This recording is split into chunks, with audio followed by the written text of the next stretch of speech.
Assalamualaikum warahmatullahi wabarakatuh. Perkenalkan, nama saya Kavita Zari, NIM 53010020093 dari Sejarah Peradaban Islam kelas C. Apa arti dari khalifah? Khalifah dalam bahasa Indonesia disebut kepemimpinan. Khalifah Islamiyah berarti kepemimpinan Islam atau sistem kepemimpinan Islam dalam perspektif umat Islam merupakan suatu yang harus ditaati dan bersifat pasti sebagai bentuk pemerintahan tertinggi. Di sini saya akan menjelaskan periode Islam pada masa Khulafaur Rasyidin. Apa itu Khulafaur Rasyidin? Khulafaur Rasyidin bermakna para pemimpin pengganti Rasulullah dalam mengatur kehidupan umat manusia yang adil, bijaksana, selalu melaksanakan tugas dengan benar, dan selalu mendapat petunjuk dari Allah Subhanahu wa Ta'ala. Pencetus nama Khulafaur Rasyidin adalah orang-orang Muslim yang paling dekat dari Rasul setelah meninggalnya beliau. Tugas-tugas Khulafaur Rasyidin. Tugas Khulafaur Rasyidin yang pertama adalah menggantikan kepemimpinan Rasulullah dalam mengatur kehidupan kaum muslimin. Jika tugas Rasulullah terdiri dari dua hal, yaitu tugas kenabian dan tugas kenegaraan, maka Khulafaur Rasyidin bertugas menggantikan kepemimpinan Rasulullah dalam masalah kenegaraan, yaitu sebagai kepala negara atau kepala pemerintahan dan pemimpin agama. Yang kedua, tugas Khulafaur Rasyidin sebagai kepala negara adalah mengatur kehidupan rakyatnya agar tercipta kehidupan yang damai, adil, makmur, aman, dan sentosa. Sebagai pemimpin agama, Khulafaur Rasyidin bertugas mengatur hal-hal yang berhubungan dengan masalah keagamaan. Bila terjadi perselisihan pendapat, maka khalifah yang berhak mengambil keputusan. Meskipun demikian, Khulafaur Rasyidin dalam melaksanakan tugasnya selalu mengutamakan musyawarah bersama, sehingga setiap kebijakan yang diambil tidak bertentangan dengan kaum muslimin. Kisah mulia Khulafaur Rasyidin. Khulafaur Rasyidin terdiri dari Abu Bakar As-Siddiq, Umar bin Khattab, Utsman bin Affan, dan Ali bin Abi Thalib. Kisah Abu Bakar As-Siddiq.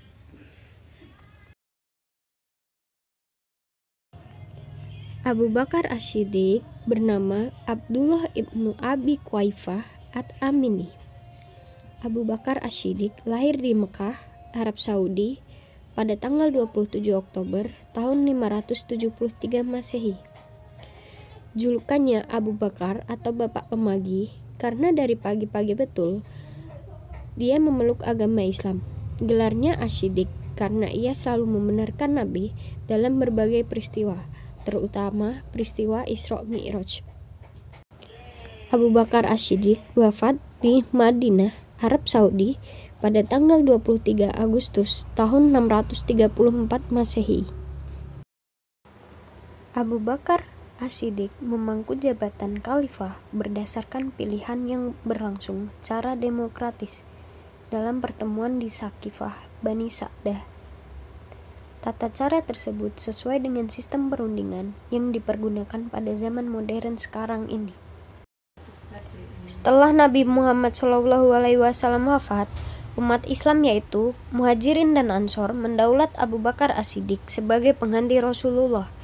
Abu Bakar menjadi pemimpin tertinggi umat Islam dalam berbagai hal, terutama pada bidang politik. Abu Bakar menjabat khalifah selama 2 tahun lebih. Meski menjadi seorang khalifah, Abu Bakar tidak bersikap semena-mena. Selama menjadi khalifah, Abu Bakar berhasil memperluas wilayah kekuasaan Islam. Ada 2 penaklukan besar yang terjadi pada masa Abu Bakar. Yang pertama, penaklukan Irak pada tahun ke-12 Hijriah. Yang kedua, penaklukan Syam. Dia juga berhasil mengkonsolidasi umat Islam dan bangsa-bangsa yang memberontak menjadi satu kekuatan yang kuat. Hingga akhirnya Abu Bakar berhasil menerobos 2 imperium besar, yaitu Bizantium dan Persia. Di balik kesuksesan Abu Bakar sebagai seorang khalifah, Ternyata ada cerita menarik ketika awal-awal dia diangkat menjadi pengganti Nabi Muhammad. Menurut Philip Kahiti dalam bukunya History of the Arabs, Abu Bakar tidak menerima gaji sedikit pun selama 6 bulan pertama setelah dia diangkat menjadi khalifah. Khalifah yang kedua yaitu Umar bin Khattab. Umar bin Khattab bernama Umar bin Al-Khattab, lahir pada tahun 583 Masehi di Mekah, Jazirah Arab. Umar wafat pada 25 Zulhijjah 23 Hijriah atau 3 November tahun 644 Masehi. Umar memiliki gelar yaitu Al-Faruq, berarti pemisah antara yang benar dan batil. Yang kedua, Amirul Mukminin, yang berarti pemimpin orang-orang yang beriman. Makam Umar bin Khattab terletak di sebelah kiri makam Nabi Muhammad yang berada di Masjid Nabawi, Madinah. Umar bin Khattab diangkat dan dipilih oleh pemuka masyarakat dan disetujui secara aklamasi oleh umat Islam. Proses pengangkatan ini diawali dengan ijtihad. Abu Bakar yang meminta Umar bin Khattab bersedia menggantikan kedudukannya kelak jika ia meninggal dunia. Ijtihad ini didasari atas kenyataan dan pengalaman sejarah masa-masa awal pemilihan khalifah, yaitu timbulnya krisis politik dan hampir berakibat pada munculnya konflik internal umat Islam jika tidak diselesaikan oleh Ali bin Abi Thalib dan Abu Bakar As-Siddiq. Prestasi Umar bin Khattab yang pertama, membuat kalender Islam. Yang kedua, mengumpulkan kaum muslimin untuk melaksanakan Qiyamul Lail di bulan suci Ramadan. Yang ketiga, memberi isyarat atau lampu hijau proyek pengumpulan Al-Quran. Yang keempat, memberikan hadiah dan penghargaan untuk para hafidz atau penghafal Al-Quran. Yang kelima, menghapus pembayaran jizyah atau pajak bagi ahlu zimah atau non-muslim yang dilindungi dan tidak mampu. Yang keenam, memberikan tanda pengenal khusus untuk ahlu zimah. Yang ketujuh, menetapkan wajib militer. Yang kedelapan, menugaskan pihak pengadilan dan penunjuk jalan sebagai pengiring militer. Yang kesembilan, membuat surat keputusan secara tertulis. Yang kesepuluh, mengadakan pertemuan dan rapat berkala dengan petinggi, pejabat, dan para gubernur. Pada masa kepemimpinannya, kekhalifahan menjadi salah satu kekuatan besar baru di wilayah Timur Tengah. Selain menaklukkan Kekaisaran Sasaniyah yang sudah melemah hanya dalam kurun waktu 2 tahun, yaitu pada tahun 642 sampai 644 Masehi. Umar berhasil mengambil alih kepemimpinan 2/3 wilayah Kekaisaran Romawi Timur. Khalifah ketiga, Utsman bin Affan. Nama lengkapnya adalah Utsman bin Affan bin Abi Ash bin Umayyah bin Abdi Syams bin Abdi Manaf al-Umawi al-Quraisy. Lahir pada tahun 579 Masehi di Thaif, Jazirah Arab. Pada masa jahiliyah, beliau dipanggil dengan Abu Amr, dan pada masa Islam, julukannya adalah Abu Abdillah. Gelar Utsman bin Affan yaitu Zun Nurain, dikarenakan menikahi 2 putri Rasulullah, yaitu Ruqayyah dan Ummu Kulsum. Khalifah Utsman bin Affan wafat pada tanggal 17 Juni tahun 656 Masehi di Madinah, Jazirah Arab. Utsman bin Affan dipilih dan diangkat oleh dewan yang terdiri dari 6 orang sahabat. Dewan ini dibentuk Khalifah Umar bin Khattab ketika Khalifah sedang sakit. Prosedur ditempuh guna memaksimalkan potensi yang ada di masing-masing sahabat. Selain masih tetap mempertahankan prinsip syuro yang diajarkan Nabi Muhammad, hanya modelnya yang berbeda dibanding dengan model pemilihan masa-masa sebelumnya. Pemilihan melalui Dewan 6 ini diharapkan menghasilkan calon pemimpin handal yang mampu menjalankan amanah demi penegakan Islam dan pengembangannya keluar Jazirah Arabia. Prestasi pada masa Utsman bin Affan. Yang pertama, Perluasan wilayah Islam. Serangkaian penaklukan bangsa Arab dimotivasi oleh semangat keagamaan untuk menjadikan dunia memeluk dan mengakui Islam. Yang kedua, pembentukan angkatan laut. Pada masa Khalifah Utsman bin Affan, wilayah Islam sudah mencapai Afrika, Siprus, hingga Konstantinopel. Muawiyah saat itu menjabat gubernur Suriah mengusulkan dibentuknya angkatan laut. Usul tersebut kemudian disetujui oleh Utsman bin Affan. Yang ketiga, melakukan renovasi Masjid Nabawi. Khalifah Utsman bin Affan menambah luas area dari Masjid Nabawi, mengingat semakin bertambahnya jamaah masjid dan perkembangan Islam di Madinah. Yang keempat, kodifikasi Al-Quran. Pada masa pemerintahan Utsman bin Affan, wilayah Islam sudah sangat luas. Hal ini menimbulkan kekhawatiran akan terjadi perbedaan pembelajaran Al-Quran di beberapa pelosok wilayah.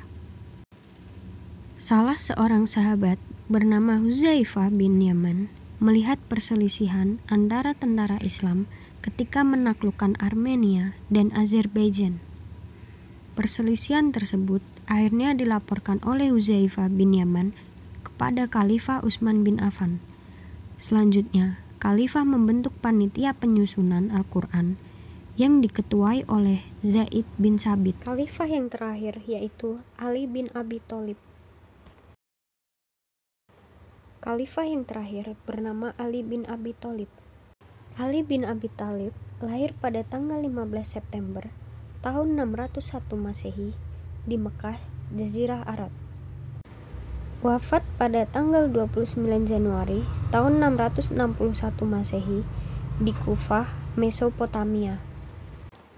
Ali bin Abi Thalib mendapat gelar Babul Ilmi yang artinya gerbang ilmu pengetahuan. Gelar ini melekat pada Ali dikarenakan Ali adalah sosok yang cerdas. Ali juga termasuk golongan pemeluk Islam pertama dan salah satu sahabat utama Nabi Muhammad.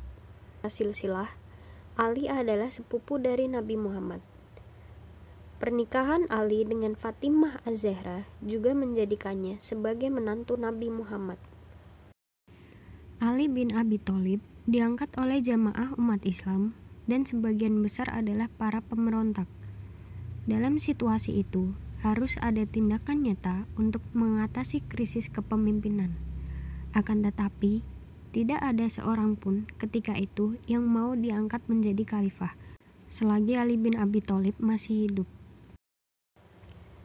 Pencapaian Ali bin Abi Thalib yang pertama, melengkapi tanda baca pada huruf hijaiyah sehingga tidak terjadi kesalahan pada pembacaan Al-Quran dan hadis. Yang kedua, memperbaiki keuangan negara yang mana pada waktu pemerintahan Utsman bin Affan terjadi pemberian fasilitas negara pada beberapa kerabatnya. Yang ketiga, mengganti orang-orang yang kurang bagus di dalam pemerintahan. Nama-nama para pejabat yang diganti: 1. Utsman bin Hanif, Gubernur Basrah. 2. Sa'al bin Hanif, Gubernur Syria. 3. Umar bin Syihab, Gubernur Kufah. Yang keempat, Ubaidullah bin Abbas, Gubernur Yaman. Yang terakhir, Qais bin Sa'ad, Gubernur Mesir. Yang keempat, membangun bidang infrastruktur negara.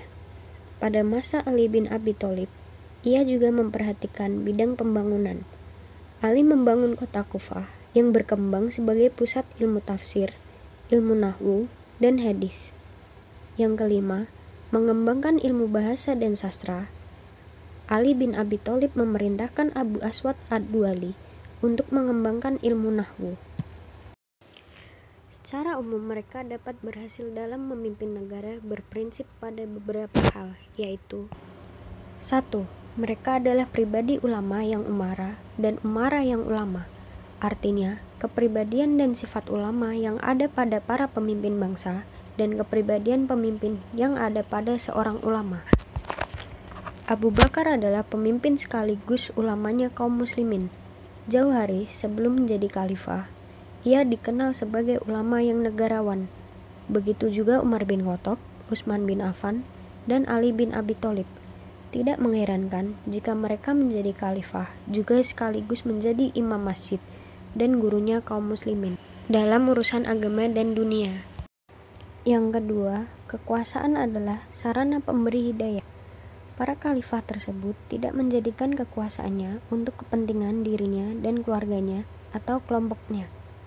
Mereka hanya menjadikan kekuasaannya untuk menyeru manusia agar menyembah Allah Subhanahu wa Ta'ala, menyerukan kebaikan dan mencegah kemungkaran. Yang ketiga, pemerintah berdasarkan musyawarah atau demokrasi.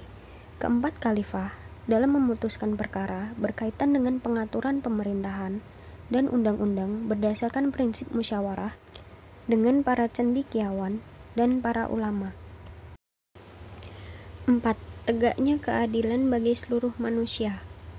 5. Amanat terhadap Baitul Mal. Baitul Mal adalah lembaga penyimpanan kekayaan kaum muslimin. Pada masa Khulafaur Rasyidin, mereka sangat berhati-hati dalam menggunakan Baitul Mal, takut bercampur dengan kepentingan pribadi. 6. Pemerintahan tanpa fanatisme, kesukuan, atau kekeluargaan. Jika penguasa atau pejabat mengangkat saudara atau kerabatnya menjadi pejabat, sudah menjadi kebiasaan. Tetapi, Khalifah Abu Bakar, Umar, Ali tidak pernah menunjuk kerabatnya menjadi pejabat negara. 7. Kekuasaan undang-undang di atas kekuasaan pemimpin. 8. Tegaknya demokrasi. Artinya, terwujudnya kemerdekaan untuk memberi nasihat dan mengkritik serta mengeluarkan pendapat. Sekian dari saya. Apabila ada kesalahan kata, mohon dimaafkan. Wassalamualaikum warahmatullahi wabarakatuh.